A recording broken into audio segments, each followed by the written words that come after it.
नमस्कार। कपिल शर्मा एक बार फिर आपसे मुखातिब है। ये जबान नहीं सुधरती।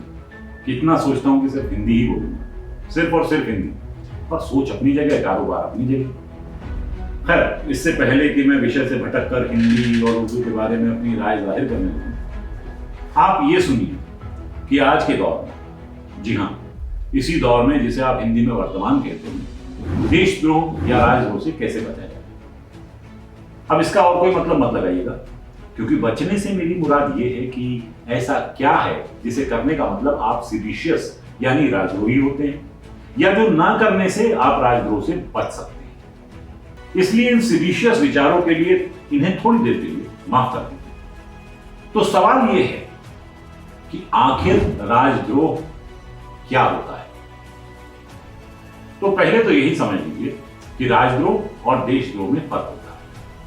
और फर्क यह है कि राजा तब जब राजा होते थे और यह माना जाता था कि धरती पर राजा ईश्वर का अवतार है, देश राजा का होता था और राजा सर्वसत्ता संपन्न या प्रभुसत्ता संपन्न होता था। इस शब्द सर्वसत्ता संपन्न को डिक्शनरी में देख लीजिएगा। अंग्रेजी में इसे सॉवरन कहते हैं, यानी उसके ऊपर और कोई सत्ता नहीं होती थी।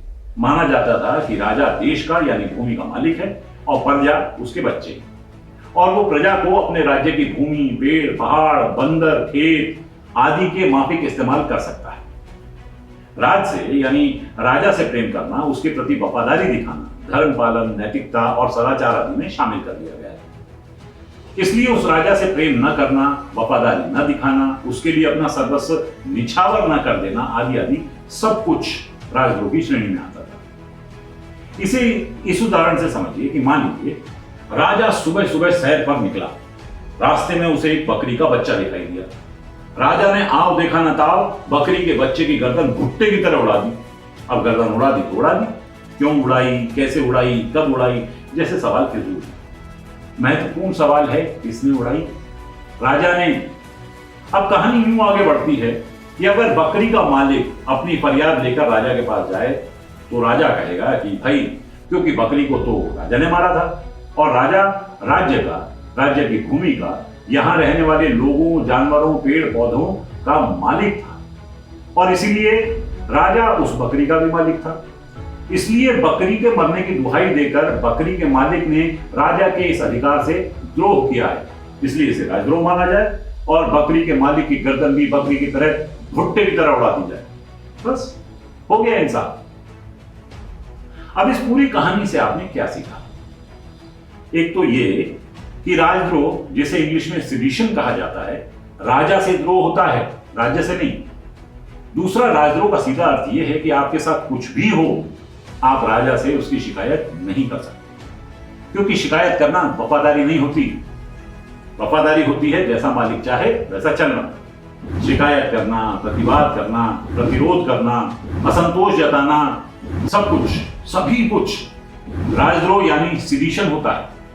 तो अंग्रेजों ने 1870 में कानून बनाया था, जिसे धारा 124A कहा गया था। राज था मलिका विक्टोरिया का और उसकी प्रजा थे इस भूभाग में रहने वाले सभी लोग। तो ये कानून इसलिए लाया गया क्योंकि रानी के उस राज में अगर कोई रानी की मर्जी या इच्छा से काम नहीं करेगा तो वो राजद्रोह करेगा या करेगी, ऐसा माना जाता है।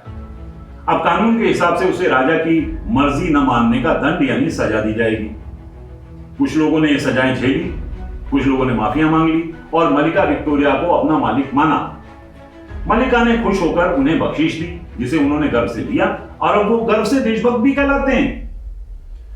लेकिन वो दरअसल राजभक्त थे। जिस मलिका का राज था उससे भक्ति करते थे और उनकी इच्छा को हुक्म मानकर काम करते रहे थे। खैर, ब्रांच लाइन पर जाने से पहले इसे थोड़ा सा और समझ लेते हैं।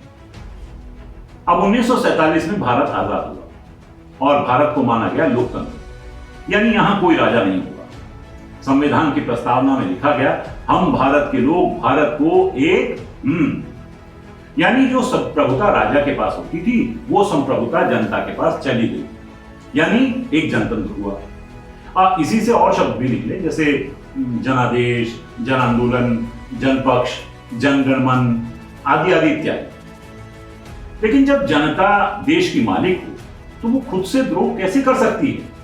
इसलिए देशद्रोह तो कोई होता नहीं। देशद्रोह जैसी कोई चीज नहीं होती, क्योंकि हो ही नहीं सकती।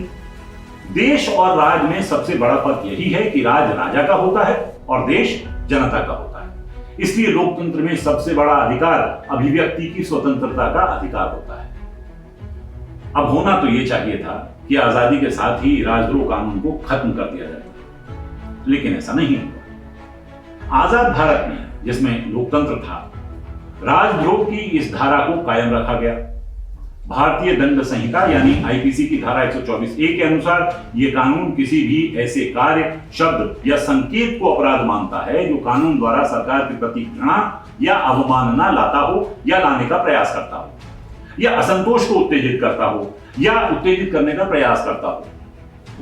फिर साल 1962 में सर्वोच्च न्यायालय, जिसे सर्वोच्च न्यायालय की भाषा में सुप्रीम कोर्ट कहा जाता है, ने केदार सिंह नामक बनाम बिहार राज्य मामले में कानून को और स्पष्ट किया और इसे सार्वजनिक अव्यवस्था या हिंसा के लिए उकसाने के इरादे या प्रवृत्ति से जुड़े मामलों तक सीमित कर दिया।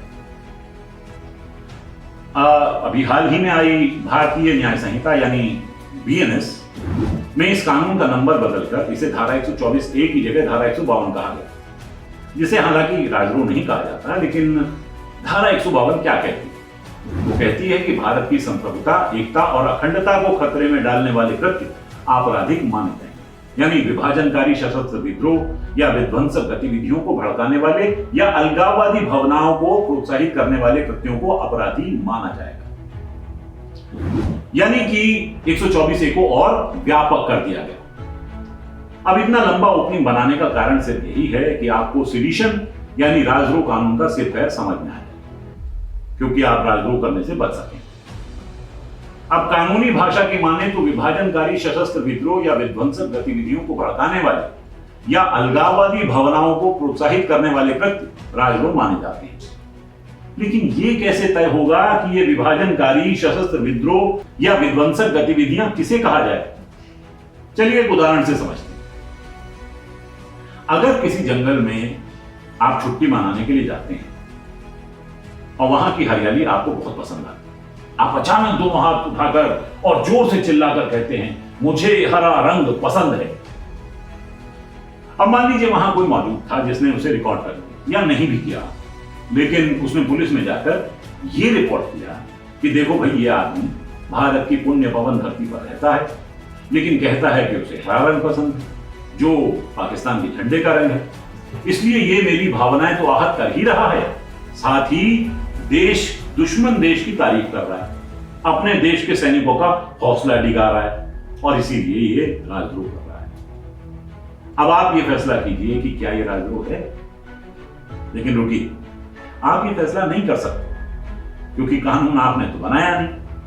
अब पुलिस इंस्पेक्टर फूल सिंह ने कहा कि अच्छा, ये बंदा पाकिस्तान के हरे रंग को पसंद करता है, जाहिर है ये भारत की अखंडता को खतरा है, तो बंदा गया अंदर भारतीय न्याय संहिता की धारा 152 के तहत। समझे? अब एक और उदाहरण लीजिए। आप यूं ही मजे में अपनी जिंदगी जीते, अचानक पुलिस आपके घर पर छापा मार, आपको पता भी नहीं क्यों। इस देश में क्यों पूछने का रिवाज ही नहीं है। तो पुलिस ने मारा छापा। अब आपके पास थी कुल 14 किताबें, जिनमें से एक थी माओ की कविताओं की किताब, जो आपने पुराने दिल्ली के किताब बाजार से 25 रुपए में खरीदी।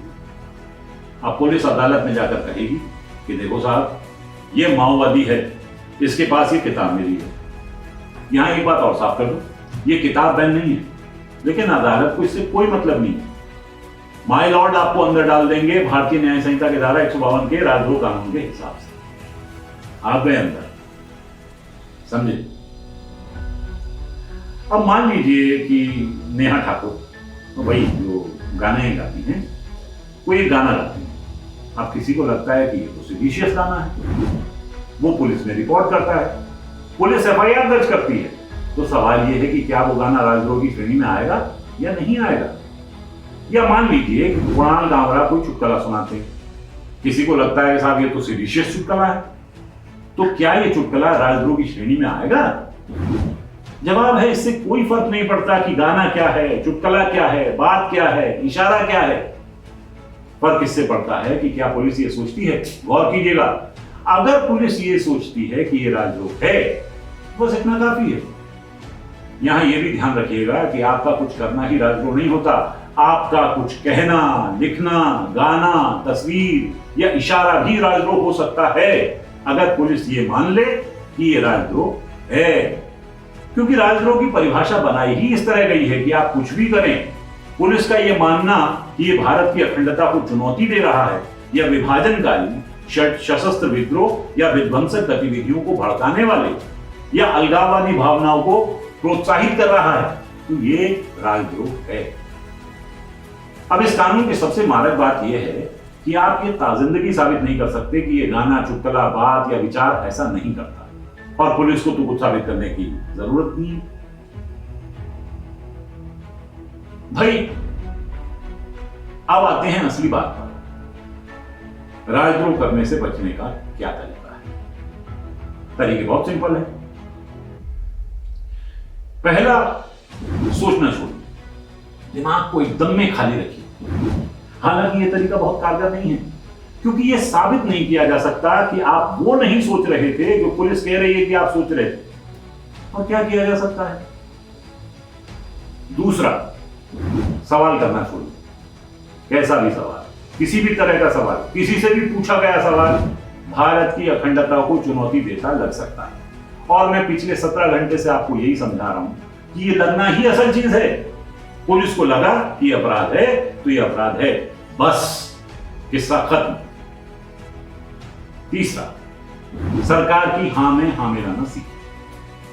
कि सरकार जो भी काम करती है, मान लीजिए कि वो भारत के विकास के लिए करती है, जनता की भलाई के लिए करती है और देश की अखंडता को बचाए रखने के लिए करती है। जो भी सरकार करे वो करिए, पर यह ध्यान रखिएगा कि यह भी कोई पक्का तरीका नहीं है, क्योंकि आपके कुछ कहने, सुनने, सोचने, विचार करने की बात ही नहीं है।